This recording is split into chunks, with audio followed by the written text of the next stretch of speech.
시청자 여러분 안녕하십니까. 뉴평안 국제하도록 하겠습니다. 지난 6월 5일날 제외 동포청이라는 게 발족을 했습니다. 그리고 그와 비슷한 시기에 무슨 한동훈 법무부 장관이 이민청 설립 때문에 뭐 유럽을 순방하겠다 이런 게 뉴스에 나왔었는데요. 좀 헷갈리실 겁니다. 그래서 간단히 좀 정리해 드리자면 제외 동포청이라는 거는 외교부에서 관할합니다. 영사국이라는 게 있지 않습니까? 영사 업무 보는 거 그게 외교부에 있기 때문에 제외동포청은 이제 외교부 관할이 됩니다. 그리고 이민청은 이거는 이제 국내에 들어온 이민자들 이민이 우리가 이민하는 나라는 아닙니다만 이민청을 만든다고 하니 막 그렇게 표현을 합시다. 그래서 요거는 이제 법무부에서 담당합니다. 그래서 외국인이 우리나라에 들어오는 거 법적 절차 그냥 공항에서 체크하는 거 이런 건 다 법무부 소관이고요. 우리는 이제 바깥에서 이제 한국으로 들어온 사람이 비자를 내준다든가 여행 안내서를 뭐 보내준다든가 이런 거는 이제 우리가 하는 일인데, 그래서 이제 관할 부처가 다르다는 거 그걸 염두에 두시고, 그럼 이제 제동포청이 이게 만들어진다고 하니까 이미 만들어졌죠 아마. 그러니까 온 사방에서 이게 잘 됐다고 이야기하는데 이게 잘못됐다고 이야기하는 언론의 논설이나 사설 이런 걸 본 적이 없습니다. 이건 사실은 장관 기간 동안 무려 10년 넘게 외교부가 반대해왔던 겁니다. 제동포청 이런 거 만들어서는 안 된다. 그래서 반대해 왔는데 이게 이런 거는 이제 이렇게 발족이 된다는 거는 정치권에서 밀어붙였다는 이야기죠. 그러니까 이게 왜 이런 걸 갖다가 관료 사회에서 안 된다, 좋은 게 아니다라고 이야기하는데도 정치권에서 밀어붙이느냐, 이제 표를 의식하는 거죠. 총선 대선 이럴 때 이제 바깥에 있는 한국 국적을 가진 사람들도 이제 표를 가지고 선거에 참여할 수 있으니까 그거 가지고 그러는데, 실제 선거권을 투표권을 줘봤더니 투표 하도 안 하더라 이겁니다. 왜 그런 거 아니에요? 외국에는, 특히 미국이나 유럽 같은 데는 선거 한 날 공휴일이 아닙니다. 그럼 예컨대 미국 같은, 캐나다 같은데 어마어마하게 땅이 넓지 않습니까? 그럼 자기가 선거권을 행사하려면은 2번을 가야 됩니다. 대사관이나 총영사관에. 등록하러 한 번 가고 또 그 다음날 또 가야 되니까 먹고 살기 바쁜데 2번이나 휴가를 내야 되는 거죠, 자기가. 그래서 누가 하냐 이거죠. 잘 안 합니다. 그러니까 할 일이 없거나 은퇴하고 할 일이 없거나 이런 사람들 하는 거지 적극적으로 참여하지 않습니다. 투표율만 보면 알잖아요, 그죠? 그래서 이게 이제 발족이 됐으니까 어쩔 도리가 없는데, 그럼 기존의 제동포 업무는 누가 했느냐? 기본적으로 제동포 업무는 이제 외교부에서 담당을 하는데, 외교부는 산하기관이 3개가 있습니다. 국제교류재단, 학술 연구하는 그런 거죠. 그 다음에 이제 국제협력단, ODA 사업, 개발도상국에 우리가 이제 무상원조 지원하는 거, 그거 업무를 담당하는 데가 하나 있고, 그 다음 3번째가 이제 동포재단이었습니다. 이 동포재단은 외교부 산하기관이긴 합니다만, 거기서 일하는, 종사하는 직원들은 외교부가 정식 공무원들이 아닙니다. 일종의 군속 같은 거죠. 군인은 아닌데, 군 시설기관에서 근무한 사람 우리가 군속이라고 하지 않습니까? 그런 어정쩡한 이제 입장에서 그런 이제 자격을 취득하고서 일을 하고 있는 사람들인데, 이 동포재단이라는 거는 이제 기본적으로 해외에서 동포들이 교류 사업을 하겠다든지 정체적 확립을 위한 2세 교육에 관련된 사업을 하겠다든지 할 때, 그 다음에 한국의 문화를 주제에 알리는 그런 행사할 때 이제 자금 지원을 해줍니다. 그런 걸. 그걸 하기 위해서 재단이라는 걸 만들었었는데, 자, 그럼 문제가 없었느냐? 원래 이 동포재단이라는 거는 한국 본부의 영사국장의 지휘감독을 받는 거거든요. 그 다음에 ODA 사업하는 국제협력단 같은 경우에는 이제 ODA를 담당하는 그 국장의 지휘감독의 하에 있어야 됩니다. 그런데 정치권에서 정권을 잡을 때마다 이런 산하기관의 이사장들을 갖다가 정치적으로 임용을 합니다. 외부에서. 그러니까 얘들이 대통령 청와대만 신경 쓰고 본부 국장 말을 안 듣죠. 심지어 장관 차관 이야기도 잘 안 듣습니다. 저는 정치적으로 임용된 사람들이기 때문에 너하고는 상관없다라고 이야기하는 거죠. 도대체가 기강이 안 쓰는 게 이런 집단들이거든요. 자, 그런데 제동포청을 했으니까 좀 낫지 않겠느냐, 그런 측면이 없지 않아 있습니다. 자, 이제 제동포청에서 근무한 사람들은 100% 공무원들입니다. 그러니까 책임 소재가 훨씬 이제 뚜렷해지는 거죠. 근데 그럼에도 불구하고 왜 이런 걸 해서는 안 되느냐라고 한다면은, 자, 이런 겁니다. 제외동포청, 그러면 이게 이제 담당을 해야 될 사람들은 누구냐라고 하게 되면은, 바깥에 사는 한국 사람들이죠. 그런데 언론에 저렇게 쉽게 이야기를 합니다. 너무나 쉽게. 제동포가 732만이 있다. 여기서 말하는 제동포라는 거 한국 국적을 가지고 있거나 또는 국적이 없다 하더라도 한국계거나 그런 사람을 이야기한다 이겁니다. 732만요. 이런 개같은 통계가 어디 있습니까? 제가 3년 전에, 2년 반 전에 이제 공무원을 그만뒀는데, 제가 공무원 국정하고 그 시점에 한국 밖에 나가서는 한국 사람들 얼마나 했냐 650만을 했거든요. 그럼 어느새 80만이 나갔냐 이겁니다. 이게 말이 안 되는 소리죠. 왜 이렇게 잡느냐면은 여기에는 조선 쪽하고 그 다음에 중앙아시아에 있는 고리아인까지 다 포함한 이야기입니다. 그 사람들 한국 사람들 아닙니다. 이미 소련 지금 러시아 지역에 사는 중앙아시아 지역에 사는 고리아인이라는 건 우리만 아는 사람이 거의 없습니다. 민족 정체성이라는 것도 없고요. 다만 자기들 뿌리가 한국 어디든가에서 왔다는 것만 기억할 뿐이지 별로 없습니다. 그게. 그런 사람을 포함해가지고 732만이라거든요. 어쩌자는 이야기냐 이게. 조선 쪽은 간첩들 아니에요. 몇 명 빼놓거나. 근데 이걸 우리말 할 줄 안다고 이걸 갖다 같은 동질성을 가진 민족이라고 또는 한국인, 그러니까 한국의 여권을 가진 사람과 거의 동등하게 대접하고 있는 게 조선족들이거든요. 이걸 포함해서 732만이라는 이야기입니다. 자, 그런데 법적으로 엄연히 우리의 보호를 받아야 될 인구는 얼마냐? 정확하게 251만입니다. 그러니까 한국 여권을 가지고 지금 바깥에 사는 사람들이 251만이라는 이야기입니다. 여기는 이제 미국과 일본의 영주권자 이런 사람들 다 포함되겠죠. 우리가 흔히 교포라고 이야기하는 사람들, 수십 년간 외국에 살면서 한국 국적을 포기 안 하고 있는 사람들입니다. 근데 이제 미국과 캐나다 같은 경우에는 굳이 국적을 취득하지 않더라도 특히 법적인 제약이 없습니다. 비즈니스상에 세금 문제라든가 큰 문제가 없기 때문에 만약에 그 사람들 불편하면은 당연히 미국 국적을 취득을 하겠죠. 그래서 이런 식의 문제가 있는데 이게 700 몇십만 있다. 그러니까 재동포청 같은 거 만들어 빨리 관리를 해야 되겠네. 이게 다 개소리라는 이야기죠. 이 정도 국민, 자, 네덜란드 사람도 마찬가지입니다. 네덜란드 인구가 1,500만 정도 되는데, 네덜란드 계라고 할 수 있는 게 무려 3천만 명입니다. 그게 전 세계 흩어져 삽니다. 그럼 네덜란드는 재동포청이 있느냐? 없습니다. 이런 거 만든 나라는 대한민국밖에 없습니다. 그래서 우리가 이런 거 만들어서는 안 된다고 했거든요. 근데 이런 걸 자꾸 만들어가지고 바깥에 있는 교민들, 한국계 사람들 또는 한국인들과 뭔가 교류 협력을 하고 그런 어떤 끈끈한 연락관계를 취할 수 있는 메커니즘을 만들자 하고 한 이런 행동들, 이런 이제 기구 설정하는 문제들, 이게 그럼 전 세계에 다 있는데 우리도 따라하는 거냐? 절대 그렇지 않다는 거죠. 근데 이스라엘 안 보십시오. 그 유대인, 자기들이 전 세계 흩어져 사는 유대인들, 끊임없이 자기 나라 지원하고 그다음에 각국에서 이스라엘을 갖다가 외교적으로 고립시키지 않도록 그걸 알아서 다 자발적으로 하는 노력을 하는 그런 단체들이 있죠. 자, 그런데 이스라엘은 전 세계에 흩어져 있는 유대인 단체에 대해서 단 한 푼의 기금도 정부 보조금을 주지 않습니다. 절대 나중에 설사하게 비밀리에 어떻게 그렇게 자금 연락이 되는가는 연결이 되는가는 모르겠으나 공식적으로 우리처럼 지원금을 줘가지고 어떤 행사를 보조한다 이런 건 일체 없다는 이야기입니다. 이런 걸 하는 거는 한국밖에 없습니다. 여러분들. 그 다음에 우리가 교포사회에서 한인회 하지 않습니까? 가까운 일본은 1인회라는 게 없습니다. 1인회라는 게 없다는 이야기입니다. 그러니까 미국이란 사회에 스웨덴계, 독일계, 영국계, 영국은 원래 본토박이들이고 프랑스, 이탈리아계가 다 있습니다만 그럼 이 나라들은 각자 다 그런 어떤 외청을 두고 있느냐? 전혀 그렇지 않다는 겁니다. 그리고 무슨 독일 사람들의 모임 이런 거 없습니다. 한국만 있거든요. 그러니까 이게 있다는 거는 그 나라 사회에 녹아 들어가서 살고 있지를 못하다는 기성구조가 되게 어렵다는 이야기입니다. 그러니까 쉽게 얘기해서 차이나타운, 코리아타운 있죠. 이런 타운이 있는 나라들은 그 나라에 녹아 들어가지 못하고 있다는 이야기입니다. 제페니스 타운 그런 거 없습니다. 주어먼 타운 그런 거 존재하지 않습니다. 있으면 저한테 이야기해 주세요. 미국도 몇 번 가봤습니다. 그런 거 존재하지 않습니다. 그건 자랑거리가 아니라는 이야기입니다. 영원히 겉돈다는 이야기입니다. 차이나타운이 있다는 거는 어차피 얼굴 색깔도 다르고 생물학적 DNA도 다르기 때문에 자 그러다 보니까 한인회라는 걸 만들어 가지고 이제 처음에는 이제 우리가 못 살아서 바깥에 나온 사람들이죠. 그러다 보니 이 한인회가 바깥에서 이제 이민을 들어오는 사람들에 대해서 여러 가지 서비스를 제공하고 협력 체제를 구축하는 데 대해서는 상당한 기여를 한 바가 있습니다. 그런데 그 다음에 전두환 시절 우리가 뭘 만들었냐면은 평화통일자문위라는 걸 만들었죠. 헌법 명시된 그런 조직입니다. 이게 말이 안 되죠. 왜? 전 세계 평통자문위라는 걸 설정을 하는데 선임을 하는데 이 사람들은 한국 국적을 가진 사람도 있고 현재 주재국의 국적을 가진 사람들이 있습니다. 자 그러면은 남의 나라 사람을 미국 국적자는 엄연히 미국 사람이죠. 그죠? 미국과 한국의 전쟁이 터졌을 때 이 사람은 미국을 지원해야 되는 사람입니다.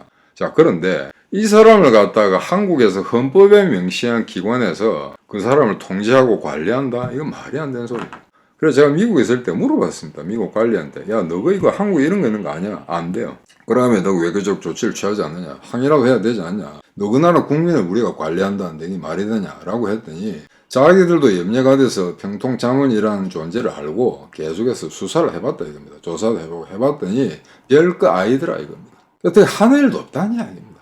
그냥 좋게 이야기해서 한국의 평화 통일에 대해서 자문을 해달라는 게 이건데 실제로는 자문할 능력이 되느냐? 아니죠. 그 분야에 대해서 계속 연구를 한 사람 같으면 모르겠으나 한인회장 하다가 한인회장 떨어지면은 야 그럼 내 평통할게 내 손대지 마라 이런 식으로 나눠먹기를 하는 게 지금 현재 교포사회의 현 상태입니다. 자 그러니까 엄밀히 법적으로 이야기하면 평통이라는 것이 존재해서는 안 되는 거죠. 그래서 전두환이가 이걸 만들었을 때 친여 외곽 세력으로 괜찮다 이겁니다. 왜 전두환이가 그때 독재한다고 하도 외국에서 욕을 많이 얻어먹으니까 그냥 한인사회에 이런 지위를 주면서 친여 외곽 단체로 만들 수 있다고 생각했죠. 자 그러나 보니까 그 위에 김영삼 김대중이 줄기차게 이를 반대해 왔거든요. 자기들이 정권 잡으면 이걸 폐지한다고. 그런데 아직도 이 제도가 존속하고 있습니다. 왜 그럴까요? 김영삼 김대중이 정권을 잡고 나니까 똑같은 방식으로 이들을 갖다가 친여 외곽 단체로 이용해 먹고자 했던 겁니다. 그래서 아직까지 살아남아 있는 겁니다. 그래서 이게 정권마다 색깔을 달리 하다 보니까 이게 정권하고 똑같이 움직이질 않죠. 주기가 좀 엇갈리죠. 그죠? 그래서 지금 문재인 때 전부 좌파들 득사할 수 있도록 전부 다 포진을 시켜놨는데 이제 정권이 바뀌었으니까 이번 가을에 또 갈아치기를 해야 됩니다. 근데 기존에 있는 그런 이제 좌파 세력들이 자리를 안 뺏기려고 난리를 치겠죠. 그래서 이것도 하나의 이제 권력 투쟁이 장이 되어 가고 있는 상황이거든요. 평화통일하고 아무 관계 없습니다. 바깥에 사시는 교포 여러분들한테 대단히 죄송한데 정말로 자기가 그 평통을 해보다가 내가 기여하는 게 없다 그러면 그만둬야죠. 돈도 주는 것도 아닌데 어쩌다 한번 서울에 불러가 청와대에서 밥 먹이는 건데 그 밥 한 끼 얻어물라고 거짓 하세요. 그냥 진짜 정말 한심하게 짝이 없는 나라인데 이런 걸 갖다가 더 강화하겠다고 나서는 겁니다. 그러니까 재동포청이 되면 하나 좋은 거는 일단 이 소속에 분명하지 않은 한국 동포재단의 그 사람들이 완전히 이제 공무원화 되는 거죠. 자, 그렇다고 해서 재동포재단이 지금 일하고 있는 직원을 전부 다 공무원으로 할 수 있느냐? 이것도 곤란하죠. 예. 그럼 아마 시험을 좀 쳐야 될 겁니다. 시험 쳐가지고 검증이 된 사람은 일부 공무원들로 정식으로 다시 이제 임용을 하고 나머지 사람들은 또 이렇게 내보내야 되는 상당한 실직 상태가 발생하게 됩니다. 그런 문제가 있고요. 그래서 이게 이제 이 기존에 하고 있던 동포재단의 업무를 그대로 이제 흡수하게 되는데 그러면은 이제 법무부에 일하고 또 이게 오래평 되는 부분도 있을 겁니다. 그런 거 어떻게 처리할 거냐 하는 건 그간에 아마 연구가 됐을 줄로 알고 있습니다. 그래서 이런 걸 할 때 외국의 사례를 갖다 벤치마킹을 저희들이 되게 하는데 결국 이러저러한 이유로 이걸 해서는 안 된다 이런 문제점이 있다라고 보고를 해도 정치권에서 그냥 밀어붙여버리죠. 그래서 이탈리아 같은 경우에는 가장 극단적인 경우인데 이 나라는 국회의원을 뽑을 때 일정 한도의 포션을 줍니다. 이 자리는 제외 이탈리아인들, 바깥에 사는 이탈리아 국적을 가진 사람들이 이제 선거를 해서 거기서 뽑힌 사람들도 주는 티오가 정해져 있다는 거죠. 이런 극단적인 케이스도 있거든요. 그 다음에 우리가 분명히 볼 때 굉장히 아마 조직적인 뭔가 이제 본국과 해외에 사는 유태인들과 연관이 있을 거라고 생각한 이스라엘 같은 경우에 단 한 푼의 정부 보조금도 없다는 이야기입니다. 오히려 바깥에 사는 유대인들이 돈을 벌어가지고 자국 정부에다가 세금을 더 낸다든지 아니면 그냥 여러 가지 기금 형태로 이제 정부를 도우는 이 사국의 모국을 도우는 그런 메커니즘이 있을지 모르나 바깥에 사는 사람들한테 돈 지불하고 이런 건 없다는 거죠. 한국 사람 정말 돈 좋아합니다. 그래서 얼마나 웃기냐면은 동포재단에서 어떤 돈을 지원하지 않습니까? 그럼 우리가 주선하게 되죠. 이거 내가 3,000불 줄 테니까 요거 다 쓰고 나서 정산해서 이제 보내라. 그럼 이제 무슨 영수증 붙이는 이런 걸 다 이제 정산하라는 이야기죠. 예산이 얼마 들고 얼마나 남았다는 거. 그래 어떤 단체가 돈을 줬는데 행사를 치르고 나서 그 답을 안 주길래 제가 그랬습니다. 빨리 내놔라. 그랬더니 팩스가 한 장 왔습니다. 결산서라면서. 여러분 놀라지 마십시오. 그 결산서에 뭐라고 썼는지 아십니까? 참 잘 썼습니다. 예, 요게 한국 교포들의 수준입니다. 그냥 거기에 인건비가 얼마 들고 사업비, 임대료가 얼마 들고 그걸 갖다 쭉 밝히고 이제 증거 서류를 붙이라는 게 아니고 참 잘 썼다고 한 줄로 팩스 보내왔다는 겁니다. 그래서 결국 우리가 그 한인단체에 사람을 보내서 영사관 직원이다 만들었거든요. 그걸 갖다가. 이런 경우도 있습니다. 그러니까 국내뿐만 아니고 국내 시민단체들 저것들이 예산 뜯어먹는다는 것이 언론에 나오고 있잖아요. 이미 수십 년 해묵은 이야기입니다만 나가 있는 사람들도 마찬가지라 이거죠. 그래서 우리가 보건대 한인회장이나 평통위원 이런 사람들 저런 그 직책을 가질 수 있을 만한 사람들을 우리가 알고는 있습니다. 그래서 그 사람들이 됐으면 좋겠다는 이 사람들은 관심이 없어요. 되어서는 안 될 만한 사람들 되게 하는 경우가 굉장히 많습니다. 전부 다는 아닙니다만. 그래서 옛날에 평통 제도가 만들어졌을 때 처음에는 해외에 있는 평통 인사들 추천을 갖다가 각 공간에서 했습니다. 대사관이나 총영사관에서. 그래서 이제 자료를 이제 입수해서 야, 이 사람은 절대 안 되겠다. 이 사람은 될 수 있다라고 이제 그런 이제 평가 보고서를 만들어서 본부로 보내지 않습니까? 그러면은 이 평통이란 정치권에서 우리가 해서는 안 될 놈을 뽑아버립니다. 그러면 대사관 위신이 뭐가 됩니까?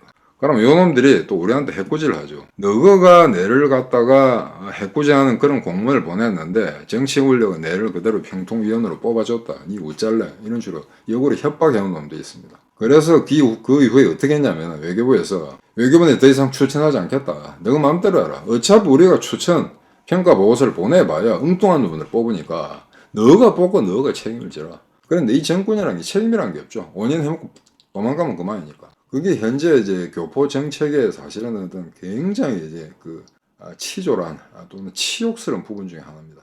양쪽 다 문제가 있다고 보는데요.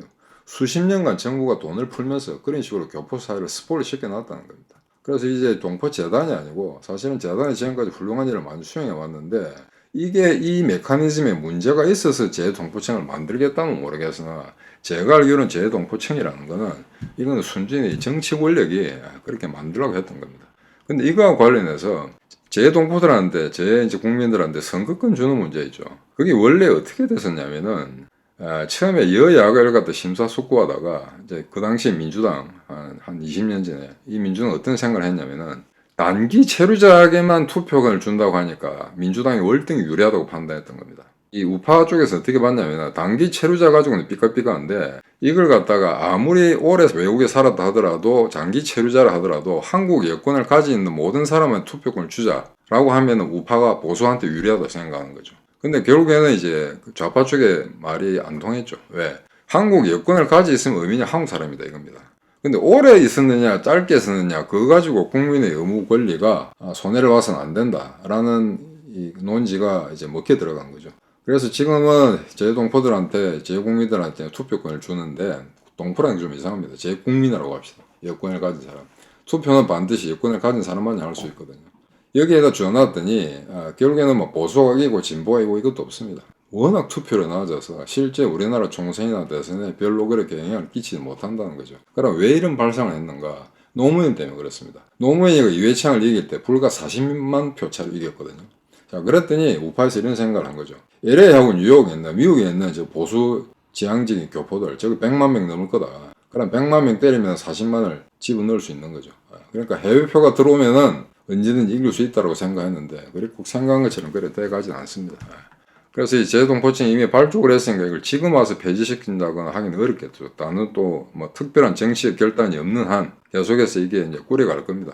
그래서 기존에 이왕 이러던 거, 또 재동포 재단에서 문제시하던 거, 잘 못하던 거, 여러 가지 이제 결여된 사항들 그걸 보충을 할 수 있다면 뭐 다행이겠으나 이게 만약에 옥상옥이 돼가지고 교포 사회를 갖다가 완전 위에서 찍어 누르는 듯한 그런 사령탑 역할을 한다든가 아니면 재동포청을 통해서 바깥에 힘 좀 깨나서는 교민들이 한국의 정치권과 결탁을 하고 이걸 갖다가 일종의 중개사무소 역할 정도로 사용하게 된다면 이거는 오히려 폐단이 커지는 거겠죠.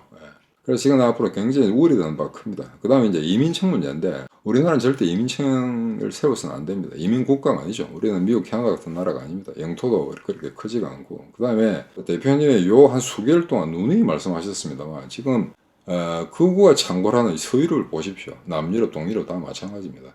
가장 기본적인 문제가 여러 가지 복합적인 문제가 있습니다만 난민 문제거든요. 이민자들 문제. 독일이 저걸 갖다 터키에 들어갔다 무자비로 끌어들여가지고 지금 250만이 넘게 살고 있습니다. 독일에 있는 터키 총영사관만 13개인가 15개 그 정도 되거든요. 아마 지금 더 불어났을지도 모릅니다. 자, 그러니까 한 번 들어온 사람들은 내쫓고 보내지 못합니다. 소위 말해서 한국에서 공부 좀 하거나 배웠다는 인간들 얼마나 웃기냐면은 지금 이 이민청 문제 그 다음에 재동포청 문제 가지고 우리가 개방된 사회로 나간다 이 난리거든요.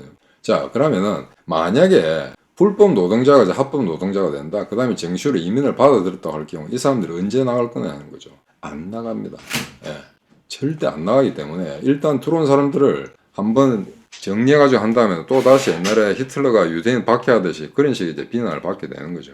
그럼에도 불구하고 지금 영국 같은 경우에 브렉시트를 통해서 더 이상 무차별로 난민을 받아들이지 않겠다라고 이야기한 겁니다. 자, 영국 한번 보십시오. 인도계가 총리가 되는 그런 상태가 돼버리잖아요. 우리나라도 마찬가지거든요. 그 다음에 이 좌빨들이 이민자, 그 다음에 또는 불법 노동자 이런 사람한테 한국에 어느 정도 일정 기간 체류하면 거기에 투표권을 주겠다고 나서고 있는 상황이고 일부 지방단체에서 그런 식의 지금 투표가 이루어지고 있는 상태입니다. 이민을 받아들이겠다 할 경우에 정말 여러 나라에서 비슷비슷한 인구 비례로 들어온다면 하등의 문제가 없습니다. 하지만 우리나라는 90%가 짱깨들이 들어올 겁니다. 우리보다 GDP 규모가 더 큰 나라가 한국에 어마어마하게 많은 인구가 들어선다? 그러면 지금 대림동 같은 게 삽시간에 더 늘어날 겁니다. 전국에 퍼져나갈 겁니다. 그걸 여러분들 어떻게 막으시겠습니까? 만약 극단적인 게 걔들이 그래가지고 나라 경제를 망가뜨리고 안보를 위태롭게 한다. 그래서 국가 정체성을 유지할 수가 없다고 생각할 경우에 우리가 언젠가 스와스티카, 하켄크로스 나치 완장을 차고 돌아다닐 때가 있을지 모른다는 이야기죠. 외국인들 떠나라. 그런 사태가 오기 전에 미리미리 그걸 갖다가 이제 방어를 해야 되는데 TV나 유튜브에 뜨던 인간들도 똑같습니다. 자, 외국인을 안 받아들이면은 기존의 일자리를 유지할 수가 없다. 고용을 갖다가 유지를 할 수가 없다라고 이야기하죠. 그럼 놀고 있는 한국 애들 붙잡아가 일거리를 주면 되지 않냐 이거야. 그래서 만약에 그럼에도 불구하고 3D 때문에 안 하려나 그런다. 더럽고 위험한 짓 안 하려나 그런다. 한국 사람들 아무리 돈을 많이 줘도. 그러면은 해답이 있습니다. 경제 규모를 줄이면 됩니다. 왜 그걸 외국인을 통해 외국인 통해 가지고 경제 성장을 유지해봐야 뭐하냐 이겁니다. 여러분들 굉장히 이기적으로 생각합시다. 여러분들 주변에 외국인이 들어와서 땅값 떨어진다고 생각하면서 여러분들 이사 갈 거 아닙니까? 그런데 불구하고 대기업들은 단지 이런 외국인들 노동자를 끌어들이려고 그러죠. 국내에서 고용 창출 안 될 경우에는 지극히 단순한 해법을 만드는 겁니다. 이미 그건 서유럽이 해보고 지금 저 난리가 난 겁니다. 유럽이. 그래서 지금 그 후가 창구를 하는 거거든요. 이미 서유럽이 저렇게 해서는 안 된다는 그걸 우리한테 교훈적인 예시를 보여줬는데 우리가 걔들을 따라간다? 그럼 우리가 받을 결과는 망조밖에 없습니다. 여러분 이거 이민청 굉장히 중요한 문제인데요. 다음에 나중에 기회가 되면은 이게 이민청이라든가 그다음에 재외동포청의 어떤 변모하는 과정을 보면서 그때마다 다시 한번 비판을 담은 보고를 제가 드리도록 하겠습니다. 자, 이거로 마치겠습니다.